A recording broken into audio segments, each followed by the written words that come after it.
오늘은 어린이날이기도 하고 또 교회 절기로 어린이 주일이기도 합니다. 이제 어린 아이들 다 키운 어르신들은 옛 어린이 때 분주했던 일들이 생각이 날 거고, 아마 젊은 부모님들은 오늘 도대체 어디를 가고 뭘 해야 될까, 이렇게 또 분주하게 움직이는 젊은 세대의 부모들도 아마 있을 것입니다. 이런 어린이 주일을 맞이해서 우리는 이 어린이라는 이 의미가 뭘 의미하고 또 이 어린이에 대한 어떤 태도를 가져야 되는지에 대해서 말씀 중심으로 오늘 본문을 펼쳐 나가기를 원합니다. 어린이의 어원, 어리다는 것은 15세기 한글이 창제될 때에는 어리석다는 뜻으로 이해했다고 합니다.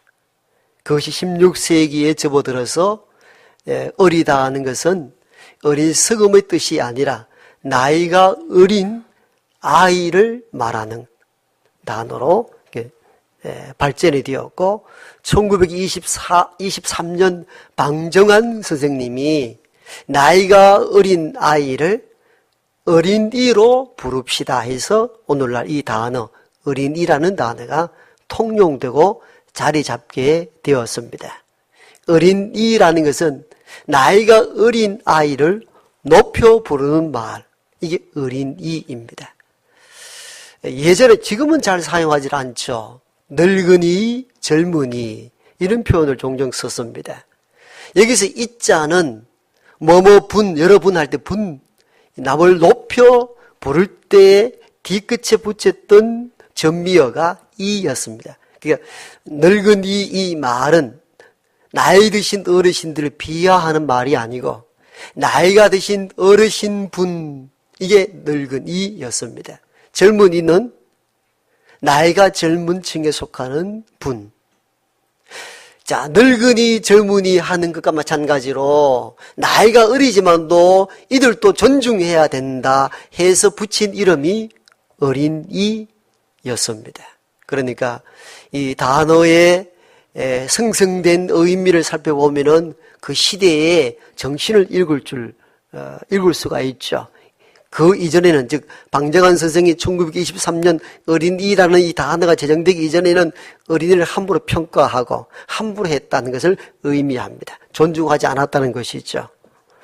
어떻든 어리다라는 어린이의 이 어원이 어리석다에서부터 시작해서 나이가 어리신 분, 이렇게 발전해 왔듯이 지금도 여전히 우리들 가정에, 우리들 사회 속에 어린이에 대한 두 가지 태도가 여전히 남아 있습니다. 하나는 앞에 이야기한 것처럼 어린이를 어리석은 존재, 미숙한 존재, 완결되지 아니하는 비인격적 존재로 이해할 때가 있었습니다. 여러분, 고대에 자기들도 알지 못하는 신들에게 주로 바치는 곡물, 제물 중에 대부분이 아이였습니다. 아이를 다 제물로 바쳤습니다. 아이의 내 결단과 내 소신과 헌신으로 신의 제물이 되겠다 해서 된 것이 아니라 어른들의 합의에 의해서 아무 동의도 얻지 않고 아이를 덜렁 신에게 바치는 일들이 종종 있었죠. 그것을 보면은 아이는 당시에 인격적 존재로 이해한 것이 아니라 하나의 사물로만 판단했다는 것을 우리가 역사를 통하여 알 수가 있습니다. 이 어린이에 대한 이런 태도는 나중에 우리나라에서는 23년도에 방정환 선생이 나이가 어리신 분 이렇게 추대하듯이 거꾸로 인격적 존재로 받아들이는 것만큼 좋은 것인데 그 이상 지나치게 우상화하는 경향도 나타났습니다. 그러니까 어린이에 대한 태도는 두 가지로 분류된다 그랬죠. 하나는 아주 비인격적인, 아직 인격이 다 넘어지지 아니하는 그런 사물로 어린이를 이해하는 태도. 하나는 인격적으로 대우를 하는데 너무 지나치게 아이를 높임으로 우상화하는 현상들. 지금도 이런 뚜렷한 현상들이 오늘 우리 가운데 남아있죠.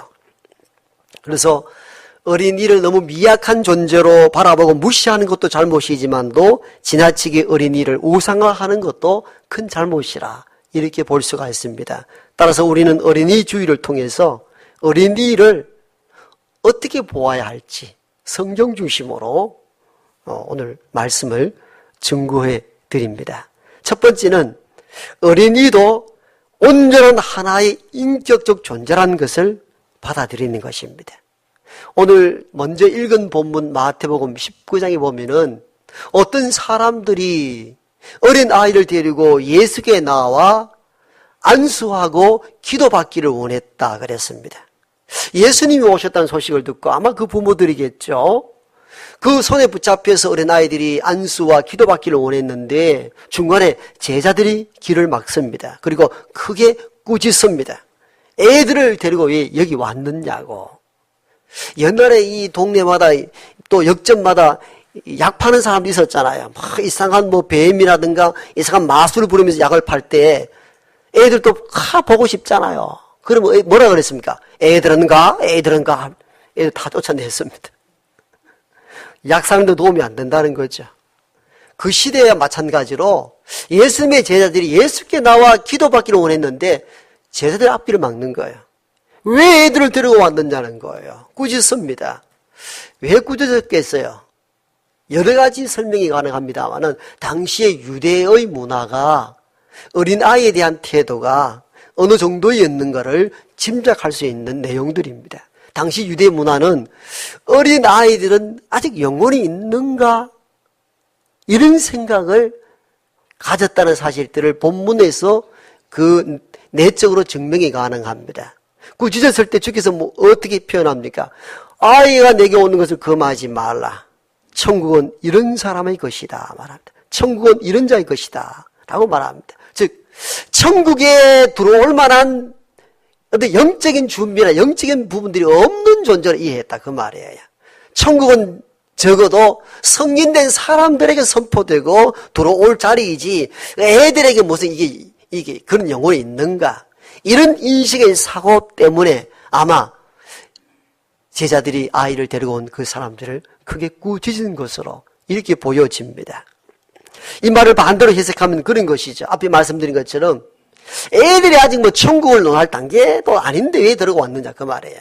그건 예수의 사역에 방해가 된다고 봤기 때문에 제자들이 꾸짖고 돌려보내려 했던 것으로 이해가 됩니다. 어떻든 그 당시의 유대의 문화나 지금의 좀 남아있는 문화 가운데는 어린아이를 온전한 하나의 인격체로 안 보는 경향들이 종종 있습니다. 그런 것들이 지금 많죠. 우리가 어떤 의사 결정할 때에도 부부들은 어떻게 합니까? 그 개방적인 부모는 얘들아 너희 생각은 어때? 이렇게 묻지만 또 가부장적 중심으로 있는 가정은 어떻게 합니까? 엄마 아빠 이건 저렇고 이렇게 얘기하면 어떻게 합니까? 너가 뭘 안다고 잘라버립니다. 이 말은 어린아이를 인격적 존재로 받아들이지 않는 풍습들이 아직 우리에게 잔존해 남아있다는 증거이기도 합니다. 그런데 주님은 이런 어린아이가 자기에게 나오는 것을 금하지 말라. 천국은 이런 어린아이의 것이다 라고 표현하지 아니하고 오늘 그대로 선포하면 천국은 이런 사람의 것이니라. 아멘. 무슨 느낌이 안 왔습니까?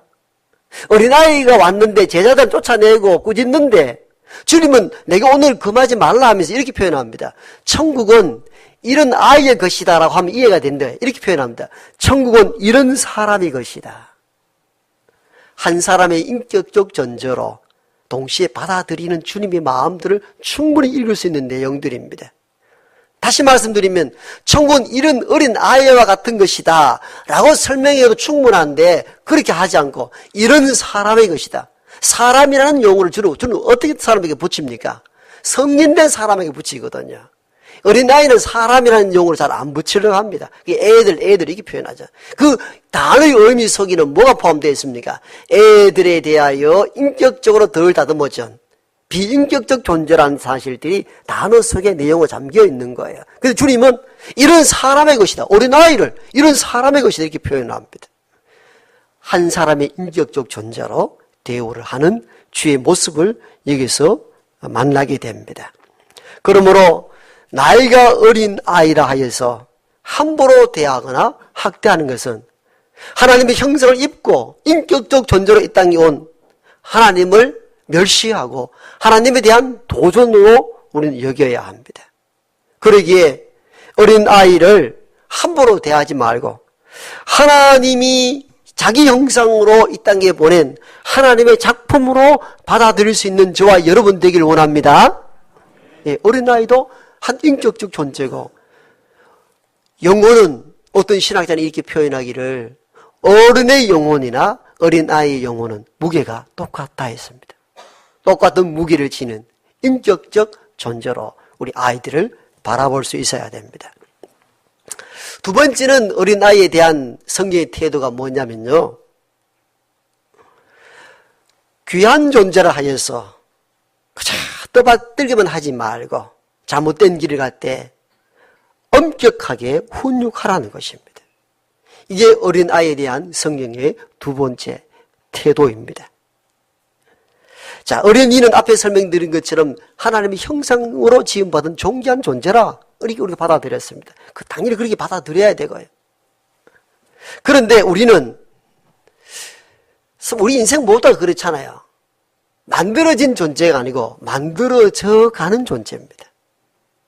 낳자 말자 완숙한 상태가 아니고 아주 미성숙한 단계에 있는, 그래서 하나님 오실 때까지 철저하게 말씀과 일반 지식과 여러 가지 예절과 법도를 통해서 만들어져 가는 존재인 거예요.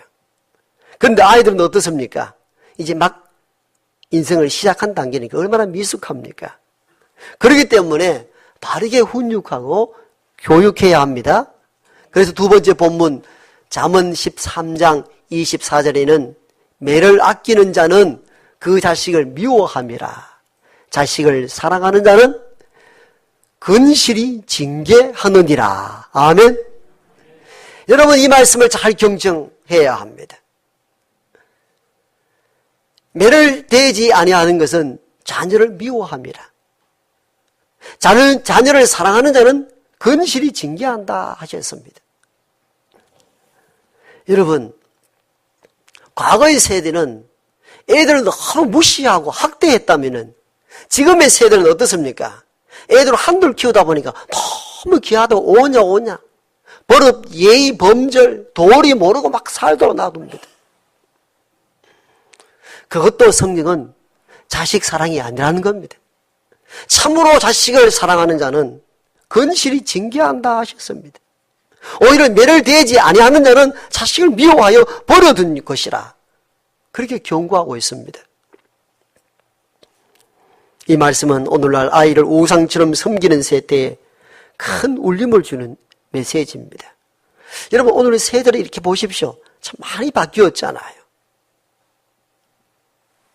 요즘은 그래도 이 대중도덕, 공중도덕 많이 좀 이렇게 정착이 되었는데, 과거 좀 몇십 년만 거쳐 올라가도 공중목욕탕에 어쩌다 애들 들어오면 어떻습니까? 거기가 뭐 수영장인 줄 알고 막 물장구 치고 야단입니다. 그래, 옛날 어른들은 그래도 좀 무서운 데가 있었거든요. 할아버지가, 내 이놈! 여기 너희 집인 줄 아냐? 뭐 물장구 치고 이렇게 하느냐고. 홈상 걷는 할아버지가 한마디 하는 게 애가 겁이 나가지고 웁니다. 울음을 들었던 젊은 아빠가 할아버지 앞에 나서가지고, 왜 나무에 기죽이느냐고. 당신 자녀냐고. 그것도 빨가벗고 사는 것도 과감도 아닙니다, 여러분들. 난 봤거든요. 참, 이건 뭐 나서기도 그렇고 안 나갔을 때 그렇고, 둘 다 빨가벗은 남자가 붙어가지고 애 때문에 막 싸우는 거예요. 한두 번 다 경험했을 거예요. 이런 일들이 실제 일어나요. 지난해 신천 강변을 지금 운동한다고 쭉 나갔더니 할아버지하고 젊은 분하고 막 붙어 싸우는 거예요. 참, 할 일도 되게 없다. 운동 나가고 해주려 싸우나 했더니 보니까 그 젊은 아저씨의 어린 아들이 그 체육공원에 가면 의자가 있잖아요. 벤치. 거기 위에 신발 신은 채 올라가서 막 뛰어 놓으니까 어르신 할아버지가, 얘야, 네가 그렇게 하면 흙두성이 만들면 다른 사람이 앉지를 못하지 않느냐. 그러면 안 된다고.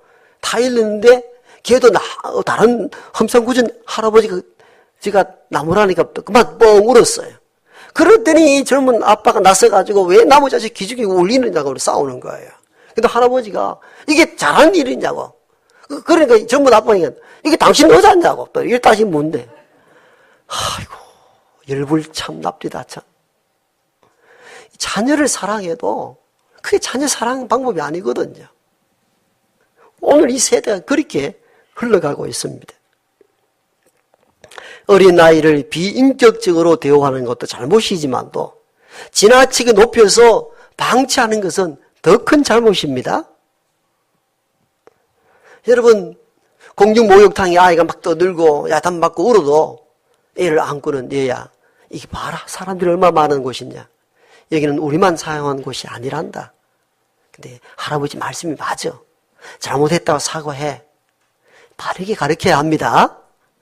내 자식 너무 곱다고 사랑한다고 품고 나가서 할아버지하고 빨가벗고 싸우는 게 얘에게 무슨 교육이 되겠습니까? 안 되죠.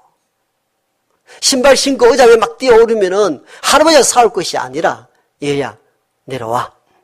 네가 생각해봐. 네가 흙두성이 만들면 다른 사람들이 이게 왔다가 씌워갈 텐데 옷 다 버리지 않느냐. 다 알아듣지 못해도 느낌과 분위기는 알잖아요. 그때 의미 다스려야 되는 거거든요. 그게 진짜 자녀를 사랑하는 거예요. 잠언 13장 24절에 말씀하잖아요. 매를 아끼는 자는 자식을 미워합니다. 자식을 사랑하는 자는 근실이 징계하느니라. 아멘. 하나님 말씀대로 살고 하나님 말씀대로 은혜를 양육해야 되는 거예요.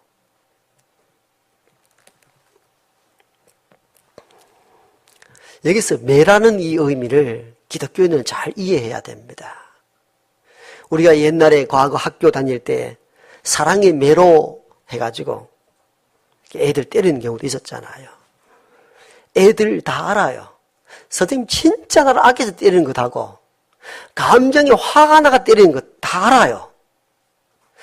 부모들도 매를 뗄 때 아이가 너무 애를 먹여서 화가 난 상태에서 매를 때는 것은 성경적인 매가 아닙니다. 그게 진짜 오해하는 겁니다, 여러분들.